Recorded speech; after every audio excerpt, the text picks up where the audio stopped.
അപ്പോഴേ എൻ്റെ സഹോദരങ്ങൾ ശ്രദ്ധിക്കേണ്ട കാര്യം, അതായത് ഇങ്ങനെ സംഭവിച്ചാൽ, ഉടമ്പടി ചെയ്താൽ എന്താണ് ആ ഉടമ്പടിയുടെ ആ ദിവസം മുതൽ എന്താ സംഭവിക്കണത്? അതായത് ഇപ്പം നോക്ക്, അത് ശ്രുതിക്കട്ടെ മക്കളെ. യേശു 13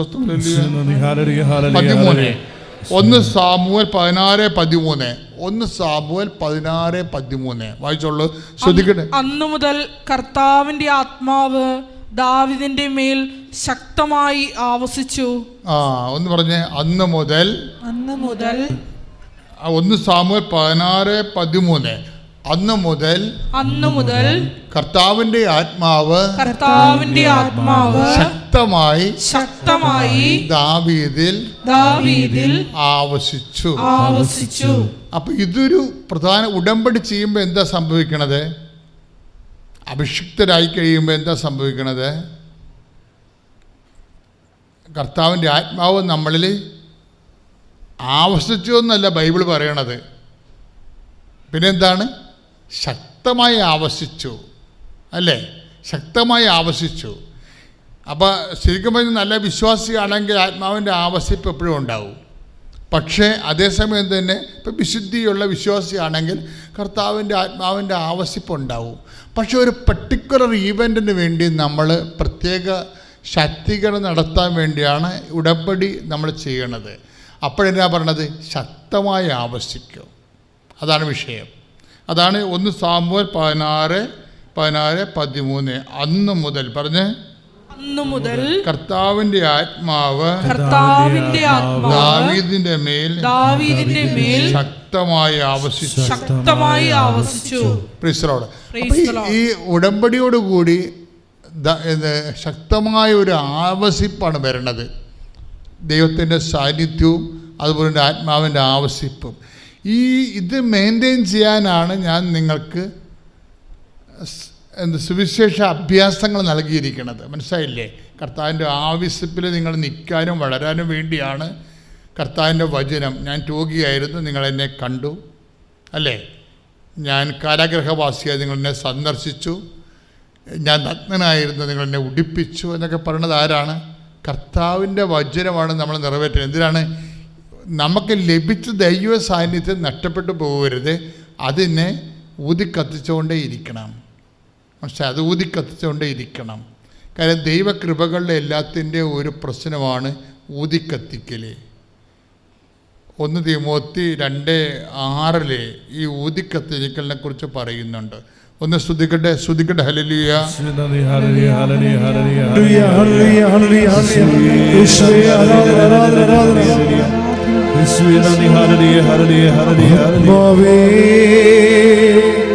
ആത്മാവേ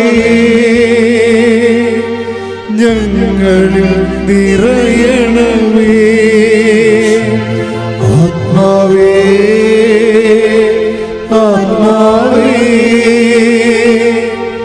ഞങ്ങളിൽ നിറയണമേ. ആത്മാവേ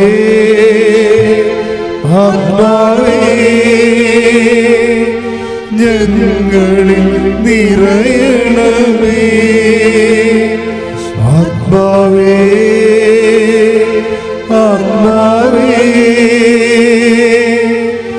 ഞങ്ങളിൽ നിറയണമേ.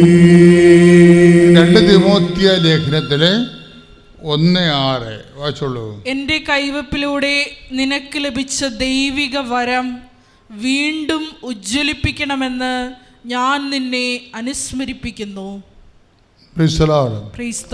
അതായത് എൻ്റെ കൈവപ്പിലൂടെ നമുക്ക് കൂദാശകളിലൂടെ ലഭിക്കുന്ന ദൈവിക വരമാണ്. കൈവപ്പെല്ലാം വരണ എവിടെയാണ്? കൂദാശകളല്ലേ? സക്രമെൻ്റൽ ഗ്രേസാണ്. ഈ സക്രമെൻ്റൽ ഗ്രേസിന് നമ്മൾ എന്ത് ചെയ്യണം? കൂദാശയില്ലേ? ജ്ഞാനസ്ഥാനമുണ്ട്, അതുപോലെ തന്നെ സ്ഥൈര്യലേപനമുണ്ട്, വിശുദ്ധ കുർബാന.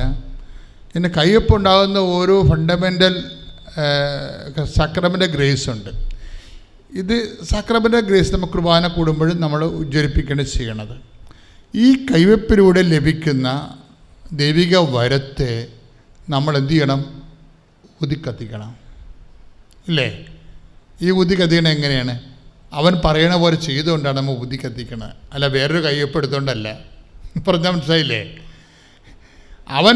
ഈ സക്രമൻ്റെ ഗ്രേസാണ് നമുക്ക് കിട്ടിയിരിക്കുന്നത്, കൗദാശിക വരപ്രസാദം. ഈ കൗദാശിക വരപ്രസാദമാണ് കൈവെപ്പിലൂടെ ലഭിക്കുന്നത്. അതാണ് 2 തിമോത്തി 1:6 എന്ന് പറഞ്ഞ് എൻ്റെ കൈവെപ്പിലൂടെ നിങ്ങൾക്ക് ലഭിച്ച ദൈവിക വരം ഊതിക്കത്തിക്കണമെന്നാണ് ഞാൻ ആഗ്രഹിക്കുന്നത്. അപ്പോൾ നിങ്ങൾ when you are doing the mission work, actually what you are doing, you are Fanning the flames the grace. അതായത് നിങ്ങൾ ഒരു മിഷൻ വർക്ക് ചെയ്യാൻ, അവൻ പറയണ പോലെ ചെയ്യാൻ നിങ്ങൾ ചെയ്യണത് എന്താണ്? കർത്താവിനെ അറിയിക്കുന്നു, അറിഞ്ഞവരെ ആഴപ്പെടുത്തുന്നു. അതിനുവേണ്ടി കഷ്ടപ്പെട്ടുകൊണ്ടുപോയി നിങ്ങൾ ചെയ്യണത് എന്താണ്? കൃപാസനം പത്രം കൊടുക്കുകയാണ്. ഞാൻ പണ്ടും പറയുമായിരുന്നു, പത്രം കൊടുക്കുമ്പോൾ പ്രാർത്ഥിച്ച് കൊടുക്കണമെന്ന്. എന്താ കാര്യം? അത് ഗ്രേസ് ഫോസ്റ്റർ ചെയ്യുന്ന ഒരു നടപടിക്രമത്തിൻ്റെ ഭാഗമാണ്. അല്ലാതെ ഈ സിനിമക്കാർ അല്ലെങ്കിൽ ഈ ചില ഓണത്തിന് പരിപാടിയൊക്കെ നടത്തുന്ന ക്ലബ്ബുകാർ നോട്ടീസ് കൊടുക്കത്തില്ലേ, അതുപോലെ വല്ലവൻ്റെയും പെടലിക്കൊണ്ട് ചാണ്ടിയിട്ട് ഇനി എത്ര പത്രമുണ്ട്, ഇനി 7, ഓയ്യോ ഇന്ന് 7 വിട്ടു, എവിടെ പോയിട്ടുണ്ടായി, പിന്നെ ഉണ്ട്, ഇനി എത്ര പത്രമുണ്ട്, ഇന്ന് 4. ഇങ്ങനെ കൊടുക്കേണ്ട കുറേ പെരിച്ചാഴികളുണ്ട്. അവിടെ കാര്യത്തിൽ ഇറക്കാൻ ഒരു തീരുമാനമായിട്ടുണ്ട്. ഇതൊരു മിഷനാണിത്, ഫാനിൻ്റെ ഫ്ലെയിംസാണ്. ഒരു പത്രം കയ്യിൽ നിന്ന് വിടുമ്പോൾ 10 പ്രാർത്ഥനയും കയ്യിൽ നിന്ന് പോകണം. കർത്താവേ, ഞാൻ പത്രം കൊടുക്കാൻ എനിക്ക് പറ്റത്തുള്ളൂ, പക്ഷെ അവരത് വായിക്കണം. അത് വായിച്ചാൽ മാത്രം പോരെ ഈശോയെ, അവർ നിന്നെ തിരക്കി വരണം, നിന്നെ അറിയണം. കർത്താവേ, നിന്നെ അറിയിക്കാൻ, അറിഞ്ഞവരെ ആഴപ്പെടുത്താൻ എന്നെ ഉപകരണമാക്കണമേ. പ്രിയമുള്ളവരെ, അപ്പോൾ ഈ നിമിഷം വരെ നമുക്ക് കിട്ടിയിട്ടുള്ള വെളിപാടുകൾ എന്താണ്? നമ്മൾ ഉടമ്പടി എടുക്കുമ്പോൾ നമുക്ക് ലഭിച്ച ദൈവസാന്നിധ്യത്തെക്കുറിച്ചുള്ള വാഗ്ദാനം, നമ്മൾ ഫാനിൻ്റെ ഫ്ലെയിംസ് ഊതിക്കത്തിക്കുകയാണ് ചെയ്യണത്. എന്തിലൂടെയാണ്? ഉപവിപ്രവർത്തനങ്ങളിലൂടെ. ഉടമ്പടി എപ്പോഴും നമ്മൾ ശ്രദ്ധിക്കണം. അതൊരിക്കലും ഒരു കേവല പ്രാർത്ഥന കൊണ്ട് അത് വർക്ക് ചെയ്യത്തില്ല. അത് ചില വിശ്വാസ വീരന്മാരൊക്കെ ചെയ്യണമെന്ന് വെച്ച് കഴിഞ്ഞാൽ അവർ പറയുന്നതിനേക്കാൾ കൂടുതൽ, കാര്യം ഇത് 80% പ്രേക്ഷിത പ്രവർത്തനമാണ്. കർത്താവ് പറഞ്ഞതുപോലെ നടപ്പിൽ വരുത്തുന്ന പ്രാർത്ഥനയാണത്. അതിപ്പം ഞങ്ങൾ ഒരു നോട്ട് മാത്രമേ തന്നിട്ടുള്ളൂ, പക്ഷെ നിങ്ങളത് നിങ്ങളുടെ രീതിയിൽ കർത്താവിൻ്റെ മനസ്സ് റീഡ് ചെയ്തുകൊണ്ട് അതൊന്ന് പൊലിപ്പിക്കണത് നല്ലതാണ്. കർത്താവിൻ്റെ മനസ്സെന്താ പറയണത്? നിങ്ങളോട് 1 മൈൽ പോകാൻ ആവശ്യപ്പെടുന്നതിൻ്റെ കൂടെ നിങ്ങൾ 2 മൈൽ പോകണം. ശണ്ടകൂടി മേലങ്കി ഉടുപ്പ് കരസ്ഥമാക്കാൻ ഉദ്യമിക്കുന്നവന് നിങ്ങൾ മേലങ്കി കൂടി വിട്ടുകൊടുത്തേക്കണം. അപ്പോൾ നമുക്ക് നഷ്ടപ്പെടുന്ന വിഷയങ്ങൾ അത് കൂടുതൽ കർത്താവിൻ്റെ നാമത്തിൽ അക്സെപ്റ്റ് ചെയ്യാൻ വേണ്ടി അതൊരു പ്രവർത്തനത്തിൻ്റെ ഭാഗമാണ്. പറഞ്ഞ മനസ്സിലായില്ലേ? അച്ഛൻ പറഞ്ഞ മനസ്സിലായില്ലേ?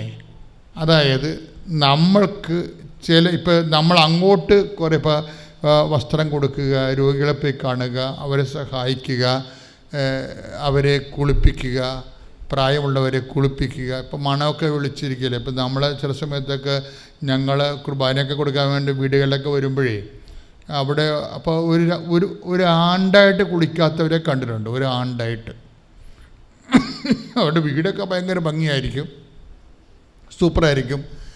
അപ്പനും അമ്മയൊക്കെ ഏതെങ്കിലും അറിയാത്ത എവിടെയെങ്കിലും കൊണ്ട് അവർ അഡ്ജസ്റ്റ് ചെയ്ത് ഈ സൂക്ഷിച്ചിരിക്കുക. അവരുടെ ചുമയും പിന്നെ അവിടെ അമ്പക്കമൊക്കെ വീട്ടുമുറ്റത്ത് വരാതിരിക്കാൻ വേണ്ടി അവരെവിടെയെങ്കിലും കൊണ്ട് ഇവർ അഡ്ജസ്റ്റ് ചെയ്യും. അവർ ചിലപ്പോൾ നോക്കും, ചിലപ്പോൾ നോക്കത്തില്ല. അപ്പം അങ്ങനെയൊക്കെ കിടക്കുമ്പോൾ അവരവിടെ മണം വെക്കും. അപ്പം അങ്ങനെ എന്നാലും മരിക്കാൻ നേരത്ത് ഞങ്ങളെ വിളിച്ചുകൊണ്ട് പോകില്ല കുർബാന കൊടുക്കാനും കുമ്പസാരിപ്പിക്കാനൊക്കെ. അപ്പോഴൊക്കെ വാ പൊളിപ്പിക്കാൻ പോലും പറ്റത്തില്ല. അപ്പം ഇങ്ങനെയുള്ള ആൾക്കാരൊക്കെ കുടുംബത്തിൽ ഉണ്ടാകും, തറവാട്ടിലുണ്ടാകും. ഒന്നാമത് ഇപ്പം ആളൊക്കെ കുറവല്ലേ, പണ്ടത്തെ പോലെ ആളൊന്നുമില്ലല്ലോ. ഉള്ള കുഞ്ഞുങ്ങൾ മക്കൾ കളിച്ച് പോവും, ചിലപ്പോൾ ഒരാളായിരിക്കും. അപ്പം അങ്ങനെ വരുമ്പോഴേ ഇത് നമ്മളുടെയൊക്കെ ആവശ്യപ്പെടുന്ന സംഭവങ്ങൾ അതിനേക്കാൾ കൂടുതൽ ചെയ്യാൻ നിങ്ങൾക്ക് മാനസികമായ ഒരു ഒരുക്കം വേണം. ഉടമ്പടി എപ്പോഴും മാനസിക ഒരുക്കത്തിലാണ് നിൽക്കുന്നത്. അപ്പം നിങ്ങളുടെ ആവശ്യപ്പെടുന്നതിനേക്കാൾ കൂടുതൽ കാര്യങ്ങൾ അഭിഷേകം കിട്ടിയാൽ നമുക്ക് ചെയ്യാൻ പറ്റും. ഇപ്പോൾ ഉടമ്പടി അങ്ങനെ ഒരു വിഷയം ലക്ഷ്യം വെക്കുന്നുണ്ട്. കാര്യം നിങ്ങൾക്കിന്ന് ചെയ്യത്തില്ല, അറപ്പാണ്, നിങ്ങൾക്കിന്ന് ആരോഗ്യമില്ല, പറ്റത്തില്ല എന്നൊക്കെ പറഞ്ഞ കാര്യങ്ങൾ നിങ്ങൾ ദൈവതിരുസന്നിധി സമർപ്പിച്ച് കഴിയുമ്പോൾ നിങ്ങൾക്കിത് ചെയ്യാനുള്ള പ്രത്യേക കരുത്ത്, പ്രത്യേക ധൈര്യം, പ്രത്യേക അഭിഷേകം, പ്രത്യേക അഭിവാഞ്ചയൊക്കെ തരും ദൈവങ്ങൾക്ക്. ഈ മനസ്സ് മാറ്റമെന്ന് പറയണത് ചെയ്യാൻ പറ്റാഞ്ഞിട്ടല്ല, മനസ്സാണ് പ്രോബ്ലം. അവിടെ മനസ്സാണ്. ചിലപ്പോൾ ഈ കിടക്കുന്ന രോഗി നിങ്ങളെ പണ്ട് പാര വെച്ച പാർട്ടിയായിരിക്കും. അവിടെ മക്കളുമായിട്ട് ഒത്തുകൊണ്ട് നിങ്ങളുടെ ശരിക്കും നല്ല പണി ചെയ്തിട്ടുള്ള ആൾക്കാരായിരിക്കും. പറയുന്നു. എൻ്റെ പേര് ജോളി മാത്യു. ഞാൻ ചങ്ങനാശ്ശേരിയിൽ നിന്ന് വരുന്നു. കൃപാസനത്തിൽ ഞാൻ 2020 നവംബർ 9 ഓൺലൈൻ ഉടമ്പടി എടുത്തായിരുന്നു. അത് കഴിഞ്ഞ് 2022 ഫെബ്രുവരി 26 അമ്മയുടെ തിരുനടയിൽ വന്ന് ഉടമ്പടി എടുക്കുകയും ചെയ്തായിരുന്നു. ആദ്യം 2020 ഒരു ജനുവരി മാസത്തിൽ ഞാൻ എൻ്റെ കൂട്ടുകാരിയുടെ കൂടെ ഇവിടെ വരികയും എനിക്ക് ഉടമ്പടി എടുക്കാൻ ഭയങ്കര പേടിയായിരുന്നു. ഉടമ്പടി തെറ്റിച്ചാൽ അത് ഭയങ്കര ബുദ്ധിമുട്ടുകൾ ഉണ്ടാക്കുമെന്ന് കേട്ടത് കാരണം ഉടമ്പടി എടുക്കാൻ ഭയങ്കര പേടിയായിരുന്നു. എങ്കിലും ഞാൻ മാതാവിൻ്റെ അടുത്ത് ഇവിടെ ചൊവ്വാഴ്ചത്തെ ഒരു ദിവസത്തെ ധ്യാനം കൂടാൻ വന്നു. ധ്യാനം കൂടി ഇവിടെ നിന്ന് ഒരു കുപ്പി ഉപ്പും മാതാവിൻ്റെ ഒരു രൂപവും മേടിച്ചുകൊണ്ടാണ് പോയത്. അത് ഞങ്ങളുടെ വീട് 35 വർഷം പഴക്കം ചെന്ന ഒരു വീടായിരുന്നു. ഒത്തിരി ഭിത്തിയെല്ലാം പൊട്ടി അവിടെ ഇവിടെയൊക്കെ വെള്ളം വീഴുകയൊക്കെ ചെയ്യുന്നുണ്ടായിരുന്നു. ഒരു വീടിന് വേണ്ടി ഞങ്ങൾ ഒത്തിരി നാളായിട്ട് ആഗ്രഹിക്കുന്നുണ്ടായിരുന്നു. അപ്പോൾ ആ ഉപ്പ് ഞാൻ വീടിൻ്റെ ചുറ്റും വിതറുകയും മാതാവിൻ്റെ രൂപത്തിൻ്റെ മുൻപിൽ എല്ലാ ദിവസവും രാവിലെയും വൈകുന്നേരവും പ്രാർത്ഥിക്കുകയും ഞങ്ങൾക്കൊരു നല്ല വീട് നൽകി അനുഗ്രഹിക്കണമെന്ന് പ്രാർത്ഥിക്കുകയും ചെയ്യുമായിരുന്നു. അങ്ങനെ 2020 ഓഗസ്റ്റ് മാസത്തിൽ ഞങ്ങൾ വീട് പണിക്ക് വേണ്ടി എല്ലാം ഒരുക്കി വീട് പണി ആരംഭിച്ചു. പക്ഷേ അതിങ്ങനെ മുന്നോട്ട് പോകാൻ പറ്റുന്നില്ലായിരുന്നു. കല്ലിട്ടു, കുറച്ച് നാൾ കഴിഞ്ഞ് വീട് തറ കെട്ടാൻ പറ്റി. അത് കഴിഞ്ഞ് വീണ്ടും തറ കെട്ടിയിട്ടും ഇങ്ങനെ തടസ്സപ്പെട്ട് കിടക്കുമായിരുന്നു. അങ്ങനെ ഇരുന്ന് 2020 ആണ്ടിൽ തന്നെ നവംബർ 9 ഓൺലൈൻ ഉടമ്പടിയെപ്പറ്റി കേൾക്കുകയും ഓൺലൈൻ ഉടമ്പടി എടുക്കുകയും ചെയ്തു. ഉടമ്പടി എടുത്ത് അധികം ദിവസം താമസിക്കുന്നതിന് മുന്നേ തന്നെ ഞങ്ങൾക്ക് വീണ്ടും പെരപണി ആരംഭിക്കാൻ പറ്റി. അങ്ങനെ അന്ന് തൊട്ട് ഒരു ദിവസം പോലും പണിയില്ലാതെ കിടക്കുകയോ ഒരു ദിവസം പോലും ഞങ്ങൾക്ക് മുടക്കം വരികയോ ചെയ്യാതെ വീട് പണി പൂർത്തീകരിക്കാൻ അമ്മ മാതാവ് അനുഗ്രഹിച്ചു. ഇവിടുത്തെ ഓൺലൈൻ ഉടമ്പടി ആയതുകൊണ്ട് ഇവിടുന്ന് തിരിയും മറ്റ് ഇതൊന്നും കിട്ടിയില്ലായിരുന്നെങ്കിലും ഞാൻ ഒരു തിരി എന്നും രാവിലെയും വൈകുന്നേരവും മാതാവിൻ്റെ പ്രാർത്ഥന ചെല്ലുമ്പോഴും വൈകുന്നേരത്തെ ഉടമ്പടി പ്രാർത്ഥനയും കത്തിച്ച് വെച്ച് ചെല്ലുമായിരുന്നു. അത് കണക്ക് തന്നെ ഒരു വർഷം പൂർത്തിയാകുന്നതിന് മുൻപം തന്നെ ഞങ്ങൾക്ക് നല്ല വീട്, ഞങ്ങൾ ആഗ്രഹിച്ചതിൽ നല്ല ഒരു വീട് ഒരിക്കലും ഞങ്ങൾ ഓർത്തില്ല. ഞങ്ങൾക്ക് സാമ്പത്തികമായി ബുദ്ധിമുട്ടുന്ന സമയത്തെല്ലാം മാതാവ് ആരെയെങ്കിലും ഞങ്ങൾക്ക് സഹായത്തിന് എത്തിച്ചു തരുമായിരുന്നു. അവിടെ പണിക്ക് വന്ന ഇലക്ട്രീഷ്യൻ കൊച്ചൻ വരെ ഞങ്ങൾക്ക് പൈസ കടം തന്ന് ഞങ്ങളെ സഹായിച്ചു. അങ്ങനെ മാതാവ് ഞങ്ങളെ പെരപണിയാൻ അനുഗ്രഹിച്ച് ഒരു വർഷം ആകുന്നതിന് മുന്നേ തന്നെ പെരപണി പൂർത്തീകരിച്ച് ഞങ്ങൾ കയറി താമസിച്ചു. ഒരു അറ്റകുറ്റപ്പണിയും കിടപ്പില്ല, മുഴുവൻ പൂർത്തീകരിച്ച് ഞങ്ങൾക്ക് കയറി താമസിക്കാൻ പറ്റി. അത് കണക്ക് തന്നെ എൻ്റെ മകൻ 2018 എൻജിനീയറിംഗ് പഠനവും പൂർത്തീകരിച്ച് കുറേ ചെറിയ ചെറിയ കോഴ്സുകളൊക്കെ ചെയ്ത് ജോലിക്ക് വേണ്ടി അവിടെ ഇവിടെ ഒരുപാട് അലഞ്ഞു. അവനൊന്നും ശരിയാകുന്നില്ലായിരുന്നു. അവനും ഒരുപാട് വിഷമിച്ചു. അങ്ങനെ ഇരിക്കെ ഞാൻ ഓൺലൈൻ ഉടമ്പടി എടുത്ത കൂടെ തന്നെ അവനെയും കൊണ്ടും ഉടമ്പടി എടുപ്പിച്ചു. അവനെ എല്ലാ ദിവസവും വെളുപ്പിന് രാവിലെ എഴുന്നേക്കാൻ മടിയാണെങ്കിലും അവനെ ഞാൻ വിളിച്ചെഴുന്നേൽപ്പിച്ച് എൻ്റെ കൂടെ 5:30 പ്രാർത്ഥനയും വൈകുന്നേരത്തെ ഉടമ്പടി പ്രാർത്ഥനയും ചെല്ലിക്കുകയും ബൈബിൾ വായിക്കുകയും ഒക്കെ ചെയ്തതിൻ്റെ ഫലമായി 62-ാം ദിവസം അവന് ഖത്തറിലെ ഷട്ട് ഡൗൺ വർക്കിനായിട്ട് 3 മാസത്തേക്ക് പോകാൻ സാധിച്ചു. അപ്പോൾ 2 വർഷം മുന്നേ തൊട്ടേ UK പോകാൻ അവൻ ഒരുപാട് ശ്രമിക്കുന്നുണ്ടായിരുന്നു. 3 പ്രാവശ്യം അത് റിജക്റ്റായി പോയായിരുന്നു. എങ്കിലും അവൻ ഉടമ്പടി എടുത്ത് കഴിഞ്ഞപ്പോൾ അതിന് പയ്യെ അതിൻ്റേതായ കാര്യങ്ങളൊക്കെ നീങ്ങാൻ തുടങ്ങിയായിരുന്നു. അവൻ ഖത്തറിൽ പോയിട്ട് തിരിച്ച് 3 മാസത്തെ ഷട്ട് ഡൗൺ വർക്കും കഴിഞ്ഞ് തിരിച്ചു വന്നതിൻ്റെ പുറകെ അവന് UK പോകാൻ സാധിച്ചു. പക്ഷേ അവിടെ ചെന്നും അവന് ജോലിയൊന്നും ശരിയായില്ല. അവൻ അവിടെയും വിഷമിക്കാൻ തുടങ്ങിയപ്പോഴാണ് ഞാൻ 2022 ഫെബ്രുവരി 26 അമ്മ മാതാവിൻ്റെ നടയിൽ വന്ന് ഉടമ്പടി എടുക്കുകയും അതിൻ്റെ പുറകെ അവന് നല്ലൊരു ജോലി നൽകി അനുഗ്രഹിക്കുകയും ചെയ്തു. അതുപോലെ തന്നെ ഞങ്ങളുടെ അയൽവക്കത്തെ വീട്ടിലെ ഒരു കുഞ്ഞ് 3 വയസ്സായി. അവൾ വർത്താനം പറയത്തില്ലായിരുന്നു. അപ്പോൾ ഒരു ദിവസം അവൾ നമ്മുടെ വീട്ടിൽ വന്നപ്പോൾ ഞാൻ മാതാവിൻ്റെ തൈലം അവളുടെ നെറ്റിയിൽ പൂശിയും നാവിൽ തൊട്ടും വിശ്വാസപ്രമാണം ചൊല്ലി പ്രാർത്ഥിച്ചു. 2 ദിവസം കഴിഞ്ഞപ്പോൾ മുതൽ അവൾ വർത്താനം പറയാൻ തുടങ്ങി. അങ്ങനെ ഇപ്പോൾ അവൾ നല്ല മിടുക്കിയായിട്ട് സംസാരിക്കുകയും അവൾക്ക് ഒരുപാട് അസ്വസ്ഥതകളുണ്ടായിരുന്നു, എപ്പോഴും കരച്ചിലും ബഹളവും. അതെല്ലാം മാറി അവൾ നേരെയായി. അത് കണക്കന്നെ എൻ്റെ മകള് ഡിഗ്രി 3rd ഇയർ ആയിരുന്നു. ഒരുപാട് ക്യാമ്പസ് ഇൻ്റർവ്യൂകളിൽ പങ്കെടുക്കുന്നുണ്ടായിരുന്നു, എല്ലാം പരാജയപ്പെട്ടു പോയായിരുന്നു. അങ്ങനെ ഇരുന്ന് ഞാൻ 26 ഉടമ്പടി എടുത്തുകൊണ്ട് പോയതിൻ്റെ 2-ാം ദിവസം ഒരു കമ്പനിയുടെ ഇൻ്റർവ്യൂവും ടെസ്റ്റും നടന്നു. അപ്പോൾ അവൾ ആ ടെസ്റ്റിലും ഇൻ്റർവ്യൂവിലും പങ്കെടുക്കാൻ പോകുന്നതിന് മുന്നേ എന്നോട് പറഞ്ഞു, അമ്മേ ഇത് ഭയങ്കര പാടായിരിക്കും, പഴയതുപോലെ വെറുതെ സമയം കളയാന്നേ ഉള്ളൂ.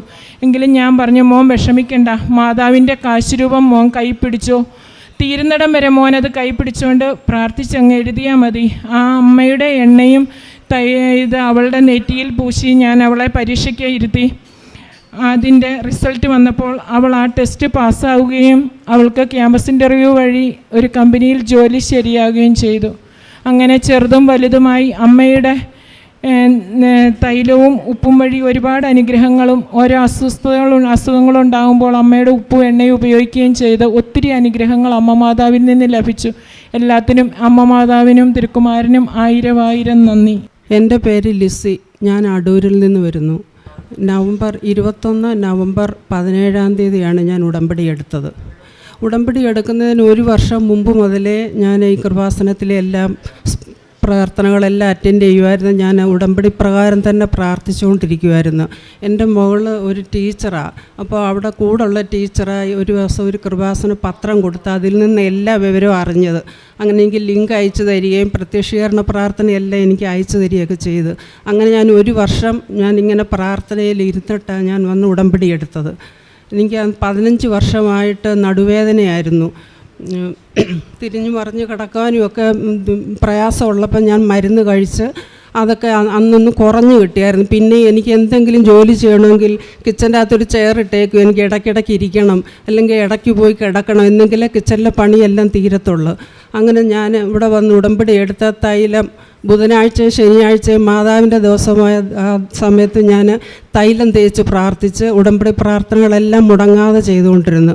അങ്ങനെ 3 മാസം കഴിയുന്നതിൻ്റെ മുമ്പ് തന്നെ എൻ്റെ നടുവേദന ഞാൻ പോലും അറിഞ്ഞില്ല എങ്ങനെ മാറിയെന്നുള്ളത്. അത്രയ്ക്കും പൂർണ്ണമായി സൗഖ്യം കിട്ടി. അത് കഴിഞ്ഞ് എൻ്റെ ഈ തള്ളവിരൽ ഇങ്ങനെ മടങ്ങിയിരിക്കുമായിരുന്നു, നരമ്പ് വന്ന് കട്ടി പിടിച്ചിരിക്കുകയാണ്. ഡോക്ടറെ കാണിച്ചപ്പോൾ 4 വർഷമായിട്ട് ഇങ്ങനെ. അപ്പം ഡോക്ടറെ കാണിച്ചപ്പോൾ എക്സ്റേ എടുത്തു. അന്നേരം ഡോക്ടർ പറഞ്ഞു ഇത് ഓപ്പറേഷൻ ചെയ്തെങ്കിലേ മാറത്തുള്ളെന്ന്.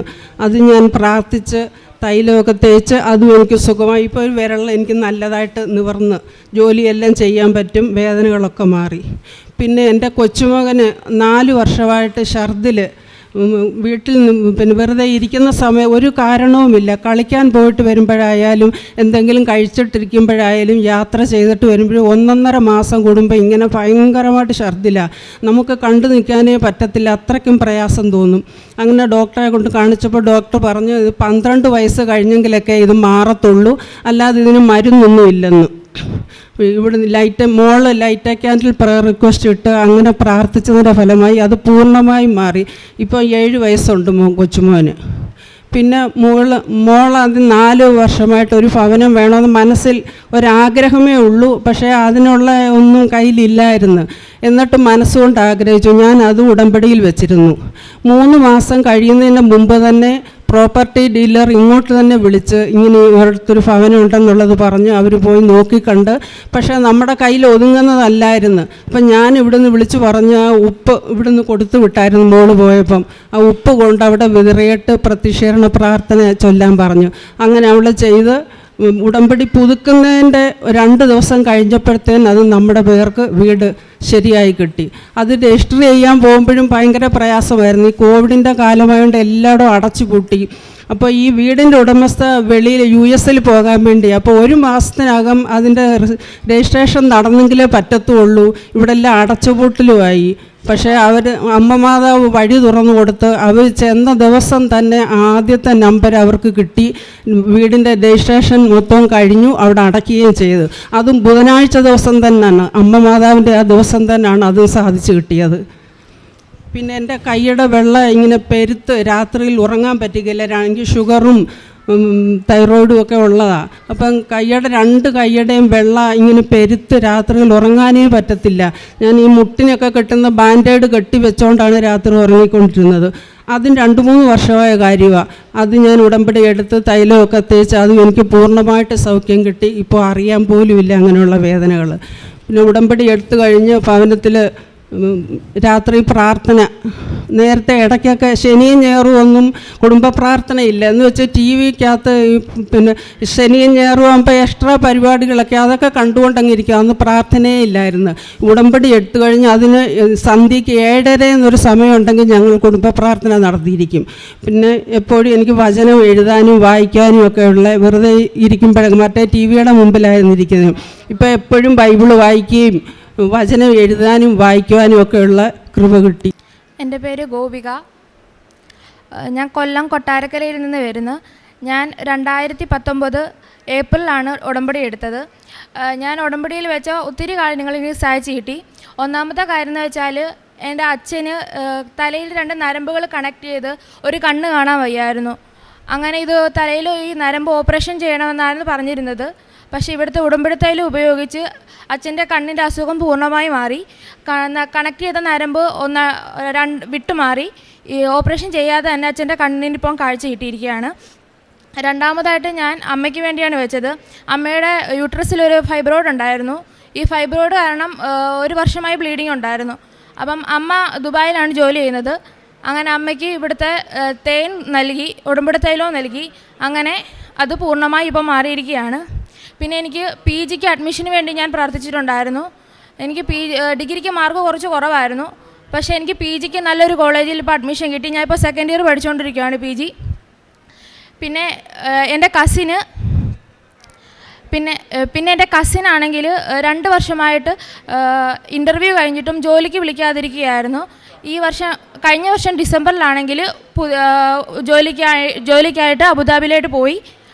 പുള്ളിക്കാണെങ്കിൽ കിട്ടിയ ഡിപ്പാർട്ട്മെൻറ്റിലല്ല കിട്ടിയിരുന്നത്. അതിന് ഭയങ്കര വിഷമായി തിരിച്ചു വരുമെന്ന് പറഞ്ഞുകൊണ്ടിരിക്കുകയായിരുന്നു.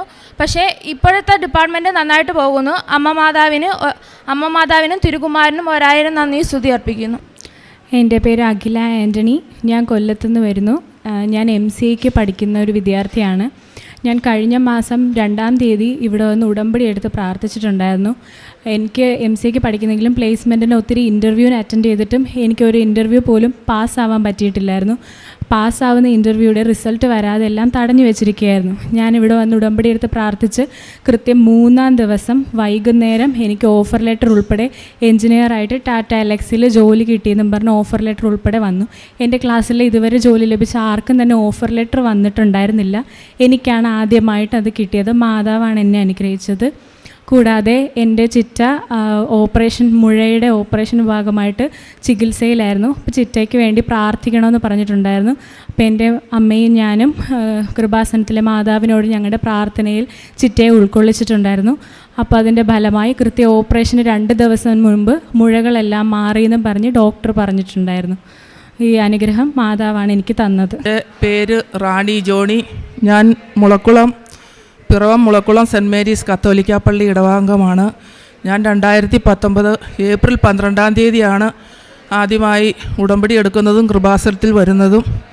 എനിക്ക് 11 വർഷമായി സ്വന്തമായൊരു വീടില്ലായിരുന്നു.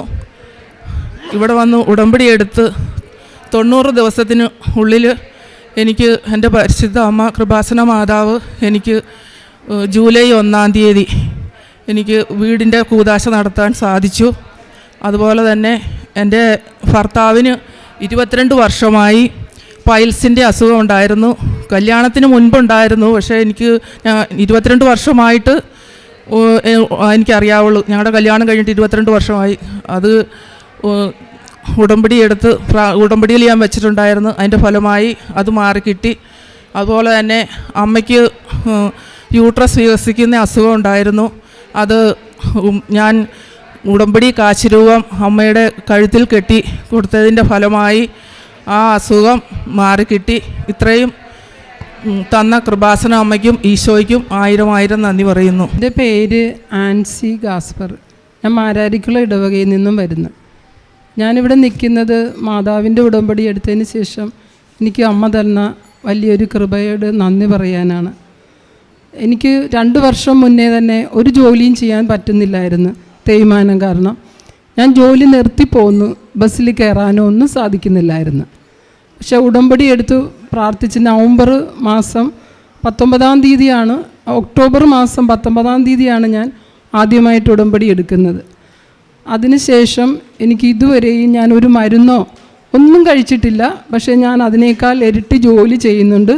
ബസ്സിലൊക്കെ നടക്കാനും കയറാനും എല്ലാം എനിക്ക് പറ്റും. ബസ്സിൽ കാലെടുത്ത് വെക്കാൻ പോലും എനിക്ക് സാധിക്കുന്നില്ലായിരുന്നു. ഞാൻ ഉടമ്പടി എടുത്തതിൻ്റെ അനുഗ്രഹം കാരണം എനിക്കത് സാധിച്ചു.